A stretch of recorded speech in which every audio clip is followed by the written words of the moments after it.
नमस्कार, मी सुषमा. स्वागत आहे तुमचं माझ्या यूट्यूब चॅनलमध्ये. तर आजचा वार आहे मंगळवार आणि आज मी तुम्हाला माझं मंगळवारचं रुटीन दाखवते. तर जी सकाळची कामं असतात तर ती कामं माझी सर्व आवरलेत आणि आता मी आंघोळी करून देवपूजा करते. तर आज मंगळवारचं माझं रुटीन मी तुम्हाला दाखवण्याचं कारण म्हणजे उंबरठ्याला हळदीचं लेपन करणार आहे आणि मेन 3 रेसिपी आज मी तुम्हाला शेअर करणार आहे. आंबट, गोड, तिखट अशा 3 रेसिपी आपल्या जेवणाची चव वाढवणाऱ्या रेसिपी मी तुम्हाला दाखवणार आहे. तर आता आपण व्हिडिओला सुरुवात करूया. तर देवपूजा झाली, तुळशीला पाणीही घालून झालं. तर आता इथे मला उंबरठ्याला हळदीचं लेपन करायचं आहे. तर मी 2 चम्मच इतके हळद घेतले आणि पाण्याने ती भिजवले. तर आता हा उंबरठा मी ओल्या फडक्याने पुसून घेते. जरी रोज काही महिला हे रोज काम करतात, पण हळदीचं लेपन हे आठवड्यातून एकदा जरी लावलं तरी घरामध्ये आपल्या लक्ष्मी नांदते आणि या सकाळच्या ज्या गोष्टी आहेत तर ते करणं आवश्यक आहे. जर तुम्हाला तुमच्या घरामध्ये प्रसन्न वातावरण ठेवायचं असेल, लक्ष्मी घरामध्ये कायम टिकून ठेवायची असेल तर या गोष्टी केल्याच पाहिजेत. खरं सांगते, खूप छान वाटतं, प्रसन्न वाटतं. आता ज्या वर्किंगवाल्या वुमन आहे तर त्यांना हे करणं शक्य नसतं. जरी रोज सकाळी उंबरठा जरी पुसला तरी चालतो आणि जर आपल्याला आपल्या घरामध्ये लक्ष्मी कायम टिकून ठेवायची असेल तर दरवाजा नेहमी स्वच्छ ठेवायचा, दरवाजाच्या समोरचा भाग प्रसन्न ठेवायचा. नेहमी अगरबत्ती, तुळस आपल्या दरवाजापुढे असते तर तुळशीमध्ये एक अगरबत्ती लावायची. छोटीशी का होईना रांगोळी काढायची किंवा फुलं थोडीशी लावून घ्यायची. आपल्यालाही छान वाटतं, आपल्यालाही पॉझिटिव्हिटी वाटते आणि आपल्या घरी कोणीही आलं तरी त्यांनाही प्रसन्न वाटतं. तर या गोष्टी आवर्जून कराव्यात. तर आता मी हळदी कुंकू स्वस्तिकवरती टाकून घेते. आता हे जे भांडं आहे तर हे भांडं मला माझ्या सासूबाईने दिलं आहे. तर ते मी सजून ठेवते. खूप छान वाटते आणि फुलाने सजवल्यावरती तर आणखी उत्तम वाटते. हे एका कुठेतरी कोपऱ्यामध्ये मी ठेवणार आहे. जर तुमच्याकडे टेबल असेल तुम्ही टेबलवरती ठेवलं तरी चालेल. मी टेबलवरतीच ठेवतात, पण मी माझ्याकडे आता टेबल नाही आहे त्याच्यामुळे मी सोफ्याच्या एका साईडला ठेवणार आहे, कारण का तिथे कोणीही जात नाही आणि एकदम मस्त वाटतं आहे. तर इथे पाहू शकता, हे मी सोफ्याच्या तिथे एका साईडला ठेवलं आहे आमच्या देवाऱ्याच्या खालीच. आता मी किचनमध्ये गेले आणि रेसिपीला सुरुवात करते. तर इथे पाक करायला ठेवला आहे. आता पाक साखर किती घ्यायची तेच दाखवलं नाही आहे. आपल्याकडे जे पाणी पियाचं ग्लास असतं, म्हणजे सगळ्यांकडे नॉर्मली पाणी पियाचं ग्लास असतं. तर आता इथे मी गुलाबजामचं पॅकेट घेतलं आहे आणि ह्या गुलाबजामच्या पॅकेटवरती सगळी कृती किंवा किती साहित्य लागतं तर तेही सांगितलेलं असतं. पण आपल्या अंदाजाने जर आपल्याला करायचं झालं तर 2 ग्लास पाणी घेतलं तर 1.5 ग्लास साखर घ्यायची आणि त्याचा पाक बनवायचा. तर आता मी पाक बनवायला घेतला आहे आणि हे गुलाबजामचं पॅकेट फोडून थोडंसं नॉर्मली दूध टाकून हे असं मळून घ्यायचं. जसं लागेल तसं दूध घेऊन मळायचं आहे आणि हाताला थोडंसं तूप लावून हे मळायचं आणि छोटे छोटे गोळे करायचे. तर व्यवस्थित मळून घेतल्यानंतर गोळे छान मऊसर असे होतात. नाहीतर चांगलं पीठ मळलं नाही तर अशा गोळ्यांना भेगा जातात. तर आधी पीठ व्यवस्थित मळून घ्यायचं आणि हाताला तूप लावून हे असे गोळे गोलसर असे बनवायचे. मोठे छोटे तुम्ही तुमच्या आवडीनुसार बनवू शकता.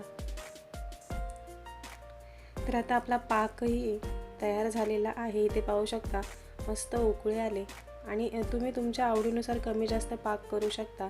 मी आता नेमकाच केला आहे, कारण की गुलाबजाम खातात आणि पाक तसाच राहतो. त्याच्यामुळे जेवढा त्या गुलाबजामला लागेल तेवढाच मी पाक बनवला आहे. तर आता तेल चांगलं कडकडीत गरम झाल्यानंतर हे गुलाबजामचे गोळे व्यवस्थित असे फ्राय करून घ्यायचे.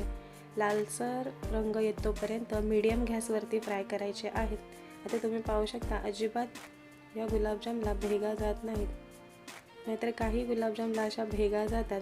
तर त्या जाऊ नयेत त्याच्यासाठी आधी पीठ व्यवस्थित मळून घ्यायचं आणि गोळे बनवताना हाताला तूप लावायचं. तर आता हे कमी गॅसवरती हे तुम्ही पाहू शकता एकदम लालसर असं होत तोपर्यंत फ्राय करून घेतलेत. आता या पाकामध्ये मी टाकते.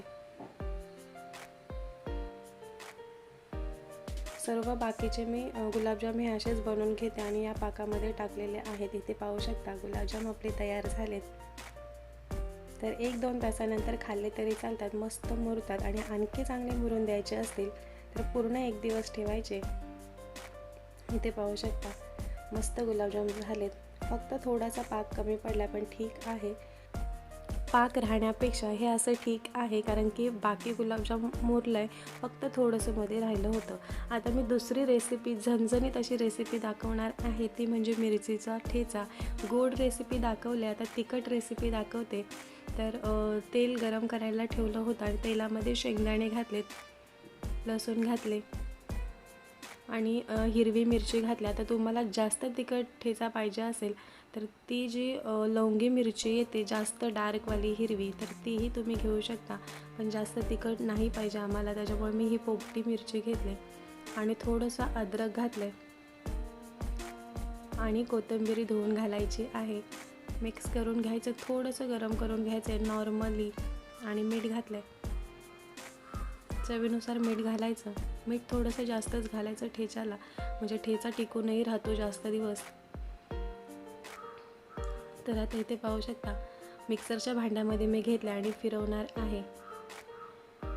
जास्तही बारीक करायचं नाही आहे, शेंगदाणे दाताला लागले पाहिजेत खाताना, तसं आपल्याला ठेवायचं आहे. आता परत तेल घातलं आणि जिरं घातलं आहे. मोहरीही घातली तरी चालते, पण मी फक्त जिरं घातलं आहे. आणि जो ठेचा आपण मिक्सरला फिरवून घेतला होता तो परत तेलामध्ये मी फ्राय करून घेते. नाही केला तरी चालेल, पण आणखी जास्त टेस्ट येण्यासाठी तेलामध्ये असा फ्राय करून घ्यायचा, म्हणजे रुचकर लागतो. आणि हा ठेचा आठवडाभर तरी व्यवस्थित असा राहतो.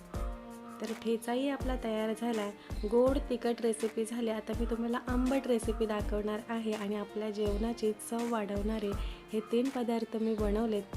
तर आता हा तिसरा पदार्थ कोशिंबिरी बनवणार आहे. तर सहसा घरामध्ये कोबी खाल्ली जात नाही, तर आज मी कोबीचा रायता बनवते. तर त्याच्यामध्ये कोबी बारीक कट करून घेतले, कांदा, हिरवी मिरची आणि टोमॅटो आणि दही तुम्हाला तुमच्या आवडीनुसार घालायचं आहे आणि बुंदी. तर हा रायता लहान मुलंही आवडीने खातात. मुलांना कोबीची भाजी आवडत नाही, तर हा असा रायता बनवून जर दिला तर मुलं आवडीने खातात. थोडीशी साखर टाकली, लाल तिखट आणि चवीनुसार मीठ. तर रायताही इथे आपला तयार झाला आहे. थोडीशी कोथिंबीर घातली. तर आपल्या तिन्ही रेसिपी इथे तयार झालेल्या आहेत आणि मी आता तुम्हाला आजची मी प्लेट दाखवते. तर चपाती, अगदी थोडासा भात, पण भात लागतोच, आणि आता बनवलेला आंबट गोड रायता, ही वाटाण्याची भाजी. डाळीचंही काम करणार आहे आणि भाजीचंही. तसे छान नळ्या माझ्या मुलगीला खूप आवडतात, त्याच्यामुळे ह्या मला तळाव्या लागतात. आणि हे गुलाबजाम.